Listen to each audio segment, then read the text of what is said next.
gracias, doctor Tapia, y muchísimas gracias a la Academia por la invitación. La verdad es un espléndido privilegio, el cual agradezco el tener la oportunidad de platicar con todos ustedes al respecto de lo que es drásticamente, como bien se dijo, una gran evolución, una gran revolución que nos ha traído esta pandemia. Encontré casualmente esta publicación de la Oficina de Salubridad del presidente de la Junta de Salubridad de 1918, hace 103 años, y una caricatura que en algún periódico local en aquel entonces ya salía cuando estábamos como especie humana, como humanidad, enfrentando la epidemia de influenza mal llamada española. Y muchas de estas cosas nos siguen pareciendo afines o comunes, y mucho de lo que hacíamos hace 103 años para enfrentar otra pandemia muy similar a la que hoy enfrentamos, tenía que ver con la reacción humana, la reacción científica, la reacción reglamentaria del Consejo de Salubridad. Y entonces me pregunté qué hizo la diferencia, qué es hoy drásticamente diferente de lo que en esta pandemia, de lo que la humanidad enfrentó hace 103 años, en una pandemia muy similar a la que nos estamos hoy tal cual enfrentando, ¿no? Y esta es una probablemente respuesta a esa pregunta. Se ha tomado de las ideas del doctor Tapia y colaboradores, y es lo que él nos dijo claramente en un ecosistema de lo que hemos dado en llamar salud digital. Estos elementos, 4 elementos claramente verticales y los 2 elementos transversales que él comentó, y que me llegan a decir que en realidad no es como se piensa la que vivimos una era de cambios, pero muy probablemente un cambio de era, la era digital, la 4ª revolución industrial que estamos justo viviendo y enfrentando o ayudando a enfrentar esta pandemia.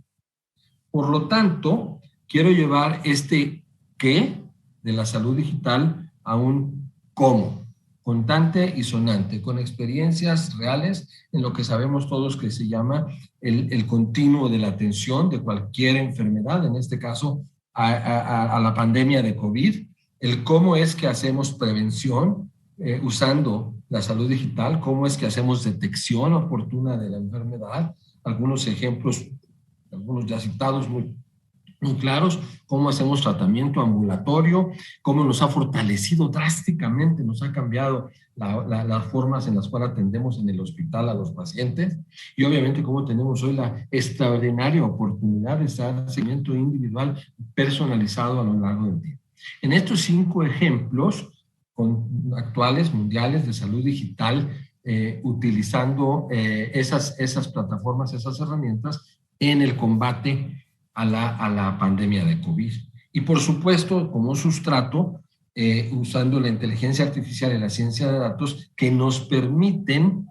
por sobre todo, predecir, anticipar y tomar decisiones en forma oportuna, asertiva, en todo este continuo de la atención. ¿Quién sabe qué hubiera sido de nosotros como especie humana si no hubiésemos tenido al alcance la gran cantidad de médicos y la capacidad humana extraordinaria, pero también todas las herramientas del ecosistema de salud digital? Es el cómo, del qué que he dicho. Voy a poner algunos ejemplos. En el caso de prevención,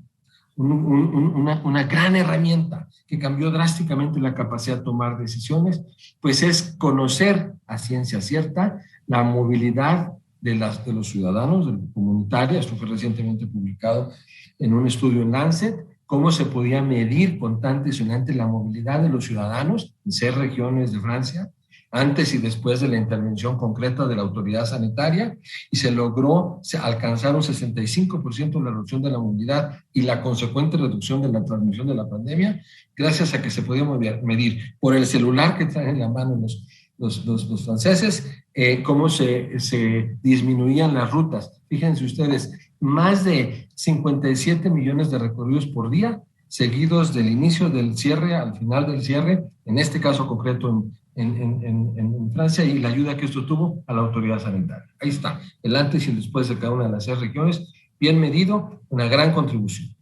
Otro ejemplo clarísimo, del cual conocemos mucho, es el Internet de las Cosas, que nos ha permitido desde aplicaciones como lo que ya muy correctamente nos platicaba Sebastián, tanto a nivel país como a nivel ciudad, o por ejemplo este ejemplo central que pongo aquí, de que llegas al trabajo, una cámara de reconocimiento facial, primero, reconoce quién eres y si tienes privilegios de acceso a tu sitio de trabajo. Segundo, mide en forma automática la temperatura y después mide si traes correctamente bien puesto el cubrebocas y entonces, y solo entonces, te da acceso a tu sitio de trabajo. Todo con inteligencia artificial, monitorando el comportamiento de los trabajadores en un sitio concreto.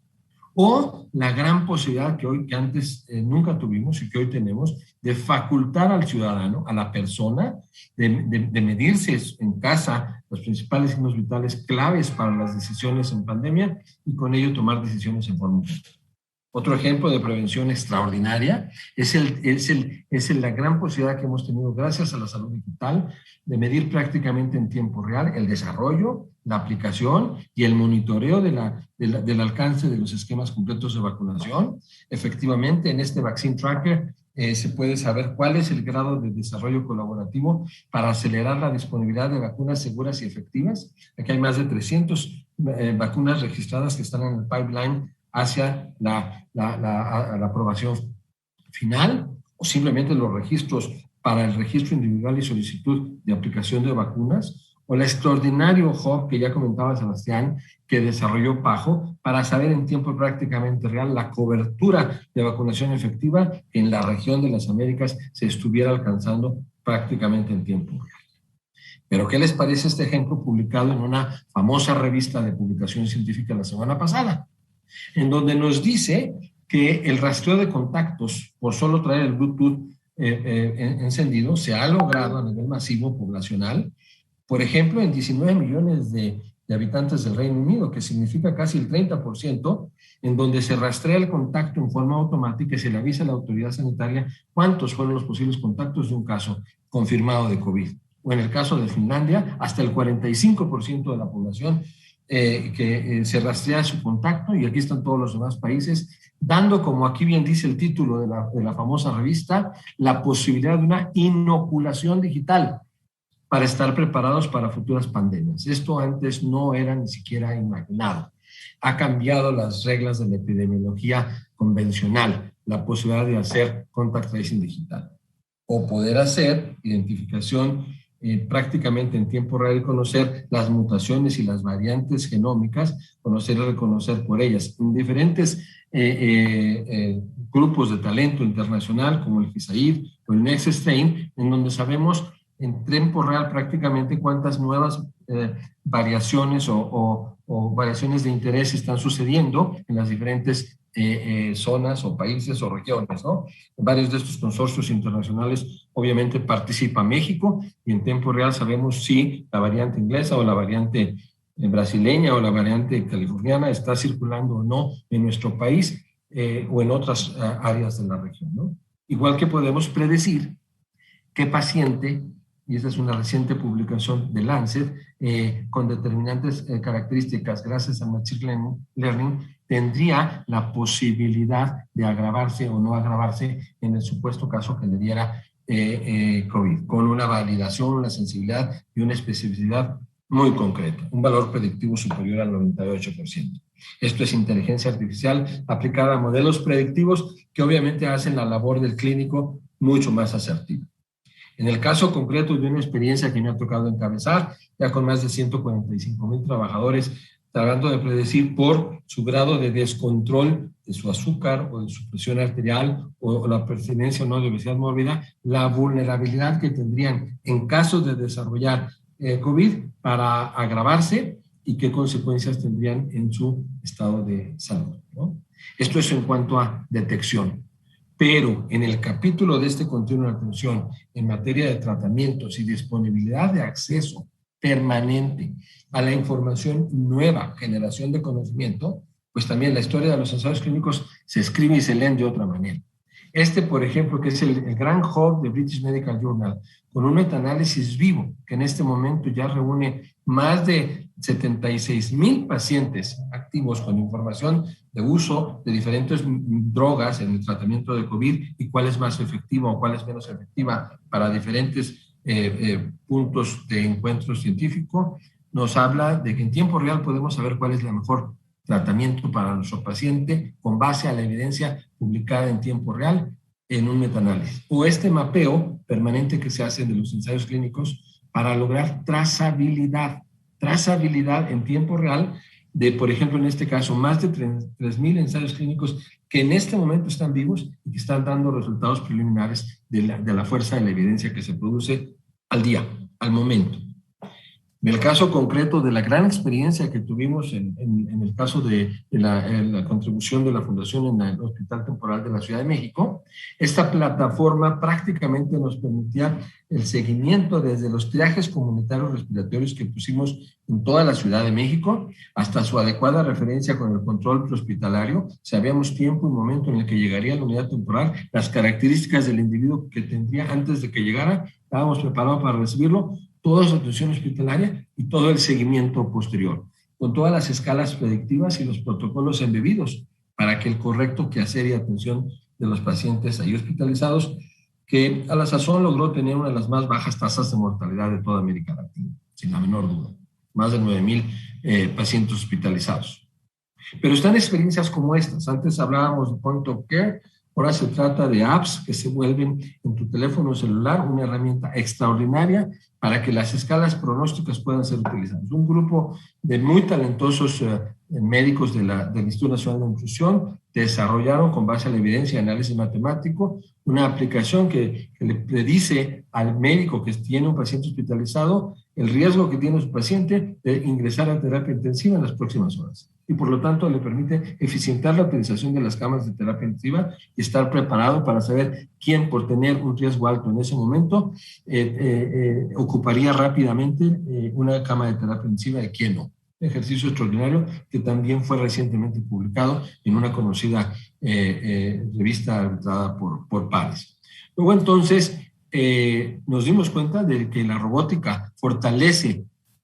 fuertemente, con gran capacidad, la calidad de la atención, sobre todo en las áreas de cuidados intensivos, que por supuesto tienen que estar con todos los guardos de prevención de infecciones nosocomiales. La teleconsulta virtual, la comunicación en el equipo de salud de nuestra unidad temporal, la revisión permanente por los robots de los parámetros ventilatorios con sensores de alerta al equipo de salud y la supervisión remota a través de estos robots se hizo posible en la terapia intensiva. Por cierto, también una de las más grandes. Esta terapia intensiva era del tamaño de una cancha de fútbol y donde logramos en equipo con los doctores que estaban dentro de la terapia intensiva y los que no estaban ahí mismo, las mejores decisiones en tiempo adecuadas y asertivas para el paciente grave que padecía COVID. También estas plataformas nos hicieron posible el seguimiento virtual a través de teleconsulta. En este caso está ya aceptado para publicación en un manuscrito de la unidad temporal, el seguimiento telefónico periódico a 30, 60, 90 días de conocer de primera mano la existencia de lo que hoy es la principal causa de carga de enfermedad post-COVID, que es el síndrome post-COVID. Y así que reconocer los principales síntomas, cómo atenderlos y darle seguimiento al paciente después de que se egresaba del hospital y reconocer esta condición de primera mano. En conclusión, y en sintonía con lo que ya mencionó el doctor Tapia y ciertamente mi amigo el doctor García Saizón, creemos firmemente que la salud digital ha venido a catalizar la implantación de soluciones efectivas y oportunas para la atención de COVID-19. También estoy seguro que la identificación de la población más vulnerable y con riesgos de complicación permite prevenir, detectar y tratar con calidad y ha hecho posible el uso racional de los siempre escasos recursos disponibles.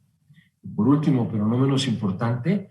sin duda alguna, la salud digital ha transformado drásticamente los sistemas de atención y nos ha dejado, quizás eso sea lo más importante, aprendizajes que podemos y debemos utilizar para enfrentar otros desafíos en salud pública y ciertamente estos aprendizajes también nos sirven para estar preparados, debemos estar preparados para futuras pandemias. Por el favor de su atención, muchísimas gracias. Gracias, doctor Gallardo. Pues sí, efectivamente has repasado todo un sinnúmero de opciones y de caracterizaciones de los privilegios y beneficios que nos da la salud digital para hacer este rastreo, esta trazabilidad, este seguimiento, y que es una de las ventajas desde mi perspectiva, y es que pasamos de ser servicios de salud, digamos, intramuros, a ser